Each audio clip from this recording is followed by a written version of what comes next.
புவி வாழ்த்த வாழ்க. தமயந்தி விதர்ப்ப நாட்டிற்கு சென்ற பிறகு நளனை எவ்வாறு தேடி கண்டுபிடிக்கிறாள் என்பதை இந்திய மகாபாரத பகுதியில் பார்க்கலாம். வாங்க வீடியோக்குள்ள போலாம். தமயந்தி விதர்ப்ப நாட்டை சென்றடைந்த போது அவளுடைய தாய் தந்தையரும் உறவினர்களும் அவளை அன்புடன் வரவேற்றனர். வீமன் சுதேவனுக்கு பாராட்டும் பரிசும் அளித்தான். ஆயிரக்கணக்கான பசுக்களையும் பல கிராமங்களையும் தானமாக கொடுத்தான். தன் பெற்றோர்களுடன் தன் பிள்ளைகள் நலமுடன் இருப்பதை அறிந்த தமயந்தி சிறிது மகிழ்ச்சி அடைந்தாள். அதற்காக அந்தணர்களையும் தேவதைகளையும் வணங்கி நன்றி செலுத்தினாள். தன் தாயான சாருகாசினியிடம் சென்று, அம்மா, நான் உயிருடன் இருக்க வேண்டும் என்று நீ விரும்பினால் என் கணவனை தேட தொடர்ந்து முயற்சி செய்ய வேண்டும் என்று சொன்னாள்.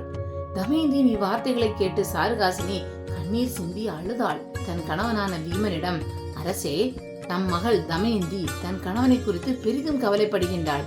எனவே நளனை தேடும் பொருட்டு எல்லா நாட்டிற்கும் வீரர்களை அனுப்பி வையுங்கள் என்று கூறினாள். உடனே வீமன் தன்னிடம் இருந்த எல்லா அந்தணர்களையும் அழைத்து நளனை தேடும் பொருட்டு அனுப்பி வைத்தான். அந்த அந்தணர்கள் ஒன்று கூடி தமயந்தியிடம் வந்தனர். அவளிடம் நளனை தேடும் பொருட்டு எங்களை மன்னர் பணித்துள்ளார், நாங்கள் புறப்படுகின்றோம் என்று கூறினார்.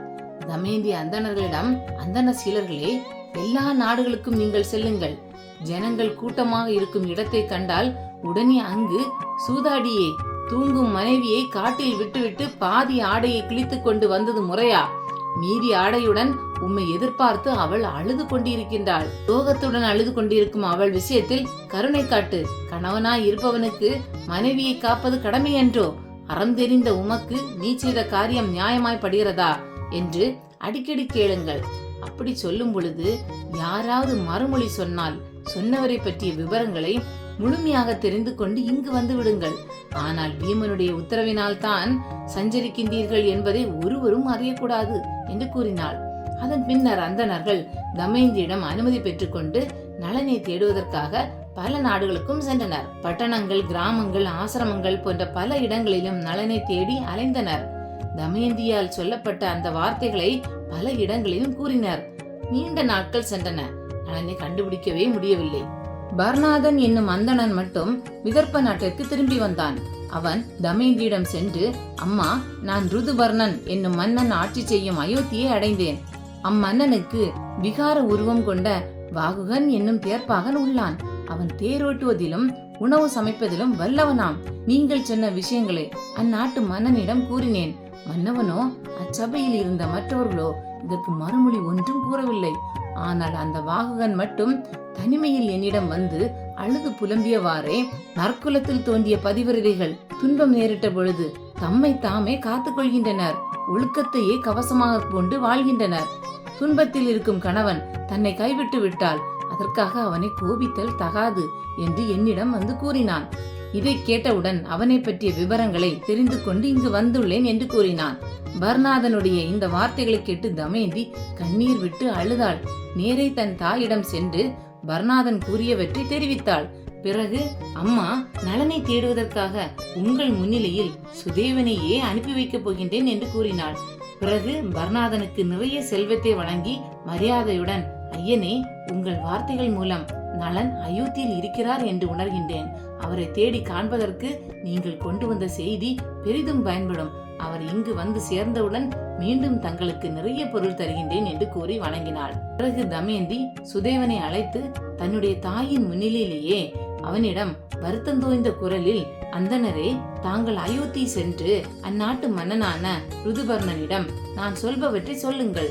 வீமனுடைய மகளான தமயந்திக்கு மீண்டும் ஒரு சுயம்பரம் நடைபெற இருக்கிறது. அதன் பொருட்டு பல நாட்டு மன்னர்கள் சென்று கொண்டிருக்கிறார்கள். உங்களுக்கு விருப்பம் இருப்பின் விரைவாக விதர்ப்ப நாட்டுக்கு செல்லுங்கள். நாளையே சுயம்பரம் நடைபெற உள்ளது என்று தெரிவியுங்கள் என்று கூறினாள். இதை கேட்டவுடன் அவளிடம் இருந்து விடைபெற்றுக் கொண்டு சுதேவன் அயோத்திக்கு புறப்பட்டான்.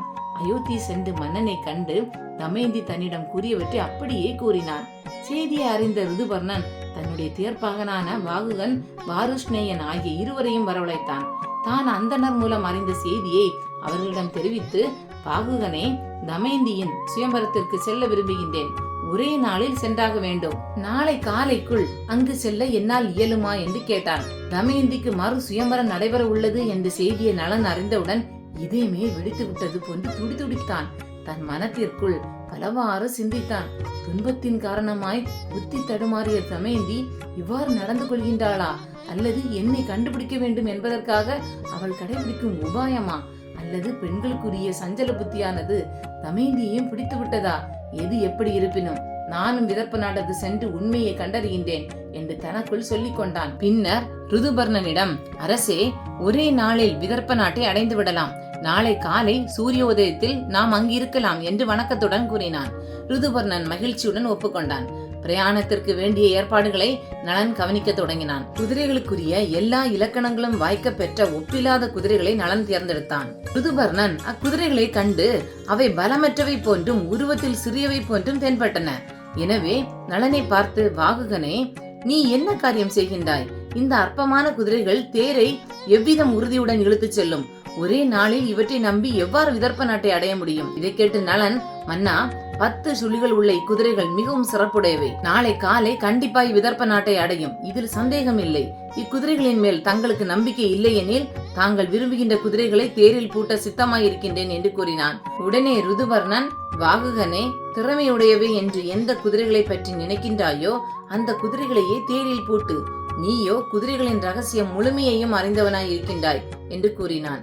பின்னர் நளன் 4 சிறப்புடைய குதிரைகளை தேரில் பூட்டினான். ருதுபர்ணன் தேரில் ஏறி அமர்ந்து கொண்டதும் தேர் புறப்பட ஆயத்தமானது. அப்போது குதிரைகள் தடுமாறி கீழே விழுந்தன. அந்த குதிரைகளை கையால் தடவி கொடுத்து தேற்றினான். பின்னர் வாருஷ்ணேயன் என்ற மற்றொரு தேர்ப்பாகரையும் தேரில் ஏற்றிக்கொண்டான். தேர் புறப்பட்டது.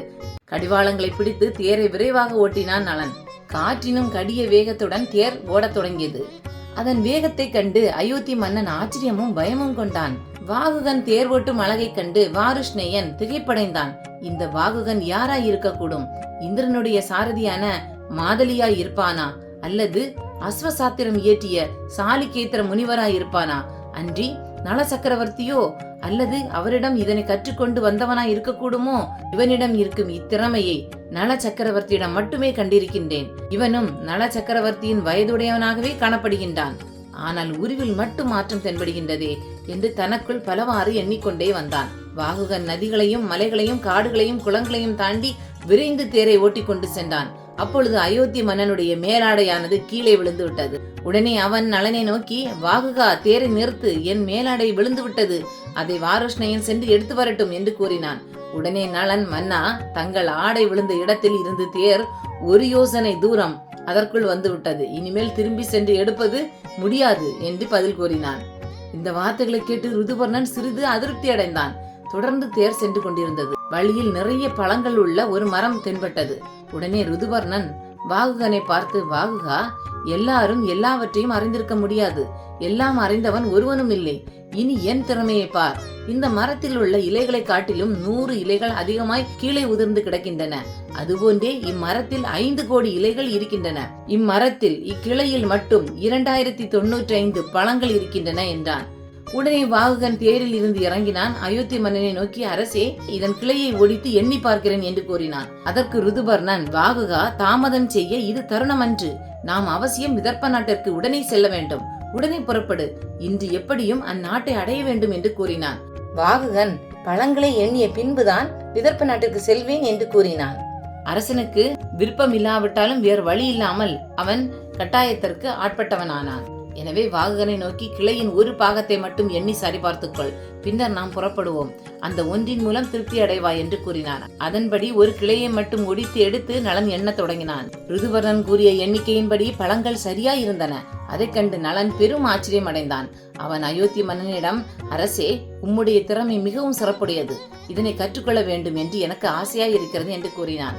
நான் சூதியின் ரகசியத்தையும் கணக்கிடும் ரகசியத்தையும் அறிந்தவன் என்றான் மன்னன். உடனே நளன், மன்னா, அந்த 2ஐயும் எனக்கு கற்றுக் கொடுங்கள். நான் தங்களுக்கு அஸ்வ ரகசியத்தை கற்றுக் கொடுக்கிறேன் என்று கூறினான். அப்படியே செய்யலாம் என்று ருதுபர்ணன் சொன்னான். பிறகு சொன்னபடியே சூதின் ரகசியத்தை முதலில் நளனுக்கு சொல்லி தந்தான். சூது ரகசியத்தை நளன் அறிந்தவுடன் அவன் உடலில் இருந்த கொடிதான கார்கோடக விஷத்தை கக்கியபடி கலியானவன் வெளியே வந்தான். நளன் முன்னாளில் பெற்றிருந்த வலிமையையும் ஆற்றலையும் திரும்ப பெற்றான். ஆயினும் அவன் வடிவம் மட்டும் மாற்றமடையாமல் இருந்தது. உடனே நளன் கலியினை கோபத்துடன் சபிக்க எண்ணினான். ஆனால் அதற்குள் கலி பயம் கொண்டு கை கூப்பி வணங்கி, அரசே, என்மேல் கோபம் கொள்ள வேண்டாம், உனக்கு புகழை தருகிறேன். தங்களுடைய மனைவி 300 முறை என்னை சபித்து விட்டார். எனவே இனி ஒரு முறை சபித்துவிட வேண்டாம். உன்னை சரணடைகின்றேன், உனக்கு மேன்மையை உண்டாக்குகின்றேன்.